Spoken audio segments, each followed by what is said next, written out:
मित्रों नमस्कार।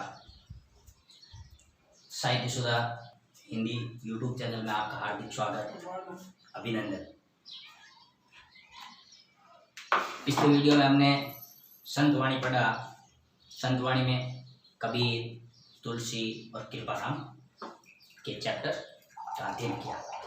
आज का वीडियो सूरदास का परिचय। जैसे परिचय की बात करते हैं तो इनका समय आता है, तो समय की बात है तो 1413 से 1578 इनका समय रहा है। अब सूरदास की बात हमारे सामने आते ही भक्ति काल।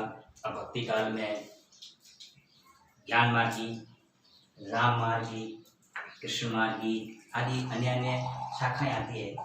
तो आप कृष्ण मार्गी शाखा के प्रतिनिधि कवि के रूप में पहचाने जाते हैं। कृष्ण मार्गी यानी कि हमने पढ़ा था ज्ञान मार्गी में संत कबीर को, राम मार्गी में तुलसी को, तो इनको हम पढ़ रहे हैं कृष्ण मार्गी यानी कृष्ण काव्य परंपरा के कवि के रूप में, कृष्ण काव्य परंपरा में प्रतिनिधि कवि माने जाते हैं। सूर का जन्म कहते हैं दिल्ली के पास सी ग्राम में हुआ था। कई लोग अन्य अन्य अपने अपने मत के अनुसार और भी कई स्थान बनाते हुए आगरा के पास लुणकदा आदि, लेकिन ऐसा कंटेंट मिलता है कि दिल्ली के पास सी ग्राम में आपका जन्म हुआ। फिर बात करते हैं कि इनका आचार्य वल्लभ जिसको वल्लभाचार्य के नाम से जानते हैं, तो आपका इनसे संपर्क कहाँ हुआ? तो आगरा में गौघाट के स्थान पर आपका इनका संपर्क हुआ और इनके संपर्क के पश्चात वहाँ पर आचार्य वल्लभ से भागवत कथा के रूप में आपने वहाँ ज्ञानार्जन किया और वहीं पर आप इनकी वल्लभाचार्य से गुरु दीक्षा ली और वहाँ पर भगवत भक्ति प्रारंभ कर दी, यानी वल्लभ संप्रदाय में दीक्षित हो गए। अब बात आती है कि सूरदास के जो काव्य रचना है उसकी भाषा। तो भाषा से पहले हम इनके माता पिता की जानकारी प्राप्त कर लें। अब माता पिता की बात आती है तो इनके पिता का नाम आता है रामदास। कई पुस्तकों में मिलता है, कई में नहीं मिलता है। अब माता की बात आती है तो कई पुस्तकों में इनकी माँ का नाम जमुना भी आता है और कई पुस्तकों में जमुना भी आता है। अब इनकी काव्य भाषा है तो काव्य भाषा इनकी ब्रज मानी जाती है। इनकी काव्य भाषा ब्रज के अंदर काव्यकार सूर हैं जिन्होंने ब्रज भाषा में अपने गेय पदों की रचना की है।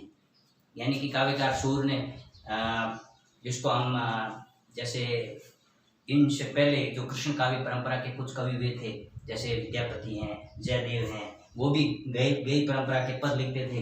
तो इनकी जो काव्य परंपरा, इनको गेय परंपरा को आगे बढ़ाने का काम काव्यकार सूर ने किया है। फिर सूर की बात आती है तो सूर ने क्या यानी कि किसका वर्णन किया है? तो कृष्ण की लीलाओं का वर्णन किया है। कृष्ण की लीलाओं का सुंदर चित्रण किया है। फिर कृष्ण की लीलाओं का जो सुंदर चित्रण किया है किस रूप में किया है? तो लोक रंजक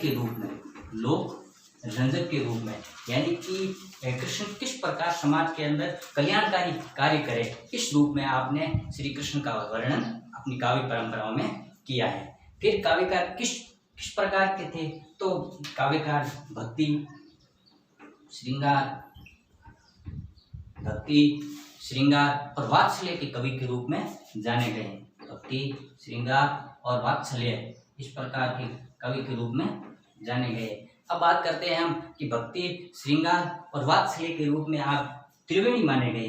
भक्ति, श्रृंगार और वात्सल्य की त्रिवेणी के रूप में पहचाने गए हैं। फिर काव्यकार की जो रचनाएं हैं, अब जो काव्यकार की रचना है तो इनके काव्य की रचनाएं यानी कि 3 रचनाएं मानी जाती है। पहली है सूर सागर, दूसरी है साहित्य लहरी और तीसरी है सूर सरावली। इस रूप में आपकी 3 रचनाएं मानी जाती हैं। तो कौन कौन सी है? तो पहली है सूर सागर, दूसरी है साहित्य लहरी और तीसरी है सूर सरावली। अब बात आती है कि जो इनका जो प्रसिद्धि का आधार ग्रंथ कौन सा है? तो प्रसिद्धि के आधार ग्रंथ की बात करते हैं तो सूर सागर सूरसागर, और सूरसागर का प्रसिद्ध आधार ग्रंथ है श्रीमद् भगवद गीता। जैसे तुलसी का प्रसिद्ध आधार ग्रंथ की बात करते हैं तो हमारे सामने रामचरितमानस आती है, तो रामचरितमानस का आधार ग्रंथ मानते हैं तो वाल्मीकि रामायण आती है। ठीक इसी प्रकार सूर का जो प्रसिद्ध आधार ग्रंथ है सूरसागर, और सूरसागर का आधार ग्रंथ है श्रीमद् भगवद गीता। अब सूरदास जी वो अष्टधाम एक कवि मंडली थी विठल की, कवि इसके जो वल्लभाचार्य के पुत्र थे विठल नाथ, उनकी जो कवि मंडली थी जिसको अष्टधाम के कवियों के रूप में जाना जाता है, तो उसमें आप श्रेष्ठ कवियों में माने जाते हैं। काव्यकार सूर हैं, यानी कि जो सूरदास जी की जो इसमें जो आपके अष्टधाम के कवियों में श्रेष्ठ कवि के रूप में पहचान हुई है, जो विठल ने ये कवि मंडली बनाई थी। इस प्रकार काव्यकार सूर है, सूर ने जयदेव और विद्यापति की गान परंपरा को भी आगे बढ़ाया है, और सूर की जो काव्य परंपरा है जो हिंदी साहित्य के अंदर एक अमूल्य निधि के रूप में पहचानी जाती है। कई ऐसे भी आपको दृष्टांत मिलते हैं आप जब हिंदी साहित्य को पढ़ोगे, तो जैसे सूरदास जी जो काव्य परंपरा है उसके अंदर सूर तुलसी शशि उड़गुन केशवदास अब के कवि खद्योतसम, अब के कवि खद्योतसम जहाँ तहाँ करत प्रकाश, इस प्रकार के भी आपको कई जगह कंटेंट मिलेंगे, तो आप उनकी खोज करके ये पता करिएगा और बताइएगा कि ये किस काव्यकार का विचार है। जय हिंद, जय भारत।